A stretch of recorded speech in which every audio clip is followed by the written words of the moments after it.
ज्यांच्याकडे ओरिजिनल सोनं होतं का ते म्हणले बाई राहा का आपला जीवनात भेटायचं बाई पोरं सोनं परत देतील सोनं दिलं काढून सगळ्यांनी पण जिचं खोटं होतं का अध्यक्षाचं काढून देईना खोटं असून देईना अशी हाणली चोरांनी महाराजच्या भेट दिलं काढून दिलं ग बसाव की नाही बाई सुटून कुठं ग बसत आहे म्हणते जा घेऊन जा 100 रुपयात सगळं आणले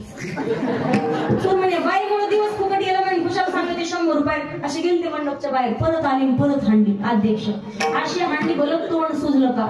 तोंड सुजूस तर मार खाल्ला मग बसाव की नाही परत म्हणती खालून हाणलं मूड देवी पप्याच्या बापापेक्षा कमी झालं मला सांगायचं काय तर मला आवड प्रत्येकाची वेगळी संताची आवड संताला आवडत आहे काय